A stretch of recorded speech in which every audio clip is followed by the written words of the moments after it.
Beleza, meu camarada ou minha camarada? Vem comigo e vamos fazer um revisaço de contabilidade pública. Esse é o primeiro vídeo de vários vídeos e nós vamos passar nesses vídeos aí, nessa maratonaço, revisaço de contabilidade aplicada ao setor público, a nossa CASP, ou contabilidade pública, contabilidade governamental. Então nós vamos fazer um revisaço, os principais pontos, vídeos curtos, mas concentrando as principais informações que podem aí cair na sua provinha. Vem comigo então, iniciando nosso primeiro videozinho, contabilidade aplicada ao setor público, aspectos introdutórios, o que você precisa saber aí para destruir tudo. Não vai ter nem graça e nós vamos acabar matando tudo.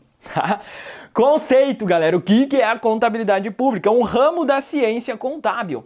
Então, a contabilidade pública é um ramo da ciência contábil. Ciência contábil, uma ciência social, isso aí você já sabe, não é uma ciência exata. Os leigos acham que é uma ciência exata, mas não é não. É uma ciência social. Essa ciência social, ciência contábil, ela possui diversos ramos, entre os quais nós temos aí contabilidade gerencial, custos, contabilidade tributária, contabilidade societária, também denominada de geral, contabilidade avançada. E aí nós temos um desses ramos, é o quê? A contabilidade aplicada ao setor público. Nós temos contabilidade do terceiro setor, também entidades sem fins lucrativos, e nós temos a contabilidade aplicada ao setor público, ou simplesmente contabilidade pública. Então é um ramo da ciência contábil que aplica no processo gerador de informações. Esse conceito aqui a gente revisa um monte de coisa já de contabilidade. Então, por que processo gerador de informações? A ciência contábil é um sistema, a gente pode, inclusive, definir contabilidade como um sistema de informações. Se é um sistema de informações, ela o quê?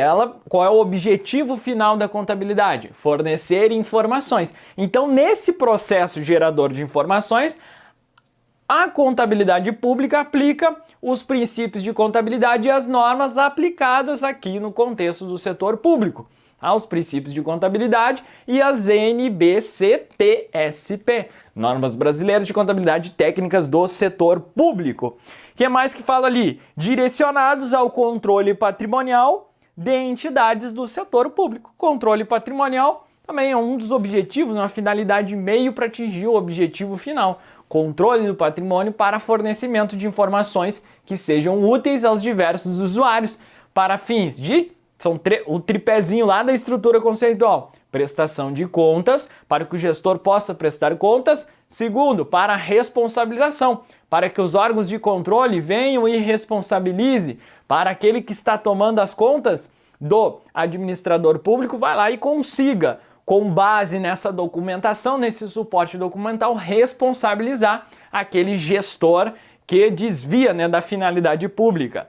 Tranquilaço. Então, prestação de contas para o próprio gestor prestar contas, para um terceiro, aquele que toma as contas, responsabilização, e o gestor também para fins de tomada de decisão. Tranquilo? Então esse é o objetivo final da contabilidade aí. Então esse é um conceito, essa definição estava lá na Norma Brasileira de Contabilidade Técnica 16.1, ela foi revogada, mas a definição está perfeitamente válida. Ela só não vai cair desse jeito aí, mas é só para a gente entender esse pano de fundo aí da contabilidade pública. Muito bem. E aí, qual é o campo de aplicação da contabilidade pública? Nós estudamos lá na contabilidade básica que o campo de aplicação são as haciendas, as entidades econômico-administrativas. E aí, lá na contabilidade geral, também a gente estuda que o campo de aplicação mais moderno é a entidade que reporta, já usando a nomenclatura 2020 do CPC 00. Muito bem. Aqui na contabilidade pública, o campo de aplicação são as entidades do setor público. Quais são essas entidades do setor público? Todos os governos, pessoal, União, os estados, Distrito Federal, todos os municípios, seus poderes executivo, legislativo, judiciário, os tribunais de contas, defensorias públicas, Ministério Público, toda a administração direta e indireta, ou seja, órgãos, secretarias, departamentos, agências, autarquias, fundações, fundos, consórcios públicos, qualquer repartição congênere das administração direta e indireta. Ficou faltando aqui. Beleza! Então vejo que é um conceito muito amplo, né? Basicamente, todo o campo aí é obrigatório, tá? Beleza. Aí engloba os órgãos e entidades que estão inclusos no orçamento fiscal e no orçamento da Seguridade Social. Aqui fazendo mais um paralelo, né, com a parte orçamentária, mas fica tranquilo, nós vamos revisar isso aí também. E aí o campo de aplicação facultativo é um critério residual, demais entidades. E aqui eu gostaria de você prestasse bastante atenção, um ponto muito tranquilo e bacana de ser explorado em prova. Estatal dependente, escopo obrigatório. Estatal independente, escopo facultativo. Basicamente, em termos orçamentários, engloba as entidades que estão inclusas no orçamento de investimento. Tá? Então, fica esperto nas demais entidades aqui, as estatais independentes. Só que veja ali que o facultativo fala assim, ó, por determinação dos órgãos reguladores e fiscalizadores.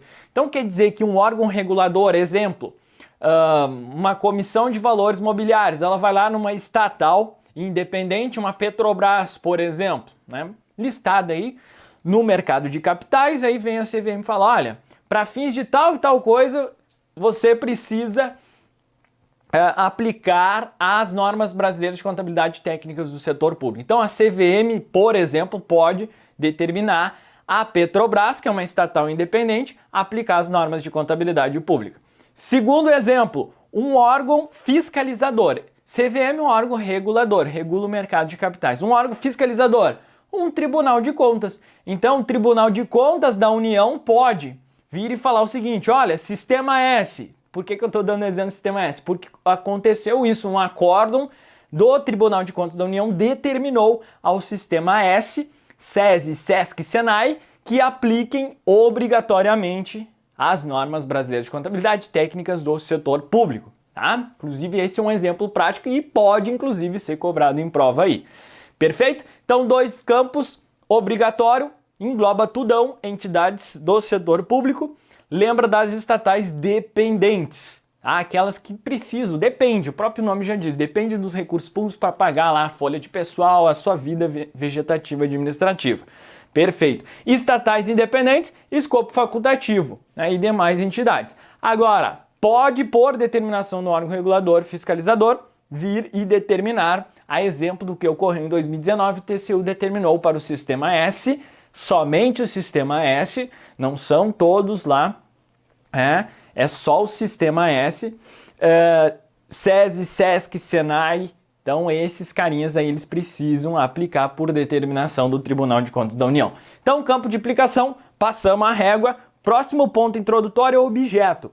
Mesma ideia, assim como lá na contabilidade básica, mais básica possível, o objeto é o patrimônio, na contabilidade pública o objeto é o patrimônio público. Não é orçamento público, não é planejamento público, cara, é patrimônio público. Qualquer coisa diferente disso você marca errado, tá?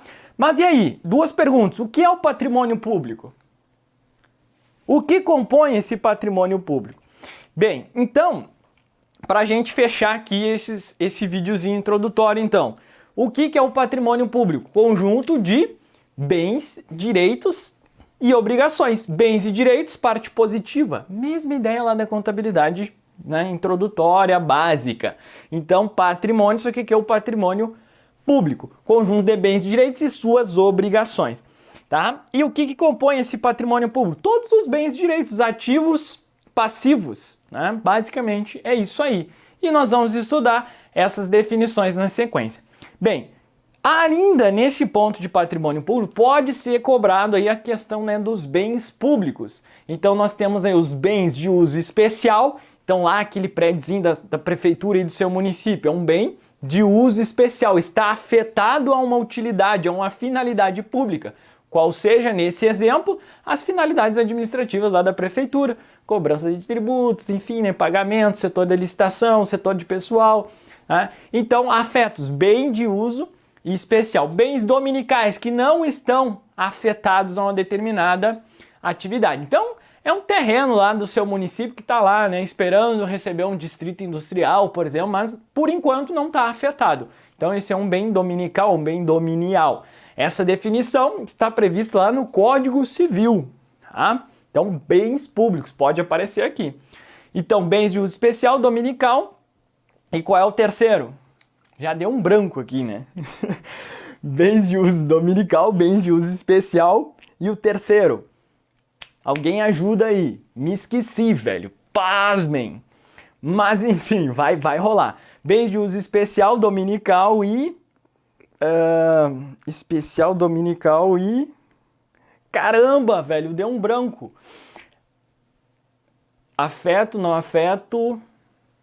Ah, bens de uso comum do povo, caramba! Bens de uso comum do povo. Então, os bens de uso comum do povo, aqui é um detalhe bem bacana. Bens de uso comum do povo. Eles não são todos os bens de uso comum do povo que estão sob controle da contabilidade pública, tá? Não são todos os bens. Apenas aqueles que absorvem recursos públicos. Então, vamos lá. Ah, o rio lá que passa, né, ela banha a sua cidade, lá abastece a cidade. Né? O rio, não, isso é um bem, né, lá da natureza, então ele não é controlado. Por quê, galera? Como é que você vai... Quanto que vale o rio? Não tem como mensurar. E um dos aspectos de reconhecimento da contabilidade pública é o quê? É justamente a questão da confiabilidade na mensuração. Se eu não tenho confiabilidade na mensuração, não tem como eu reconhecer na contabilidade. Então é só você raciocinar com isso. Se não absorve recursos públicos, a exemplo de uma praça, por exemplo, a praça lá é um bem de uso comum do povo, absorve recursos públicos, ela precisa ser mantida lá, geralmente tem um carinha, né, um segurança, às vezes é cercadinha, tem que ir lá pintar de tempos em tempos, né, manutenção lá, beleza. Então a pracinha, ela é um exemplo de bem de uso comum do povo, que está está dentro do objeto aí, né, do patrimônio público. Agora o rio, um mar, praia, essas paradas aí, não tem, cara, como a gente mensurar e ela não, então não é registrado, não é objeto aqui da contabilidade pública. Tá bom, galera? Então, desses aspectos introdutórios, o principal é isso, definição, campo de aplicação, objetivo eu tratei aqui, né, de maneira indireta, e fornecimento de informações que sejam úteis para fins de prestação de contas, responsabilização e accountability. Esse objetivo está onde? Lá na estrutura conceitual. A gente vai estudar mais na sequência em outro videozinho no nosso revisaço. Objeto, patrimônio público, não confunda com orçamento público, qualquer coisa dessa está diferente. E aí aqui entra os bens públicos, né? Quase que me deu um branco aqui. Bem de uso especial, afetos dominicais e bens de uso comum, tá? Os bens de uso comum não são todos que estão sob o controle da contabilidade pública, mas apenas aqueles que absorvem recursos públicos. É isso. Bens recebidos em doação também é um bem aqui que vai ser controlado pela contabilidade pública. De maneira geral, então, esses são os principais pontos. Fique esperto, aquela parte de campo de aplicação ali, né, obrigatório, facultativo, isso aí costuma, é uma boa chance aí de ser cobrado em prova, especialmente esses detalhes ali, facultativo, determinação e as estatais dependentes, obrigatório, independentes, facultativo. Um forte abraço, bons estudos e até o próximo vídeo. Valeu!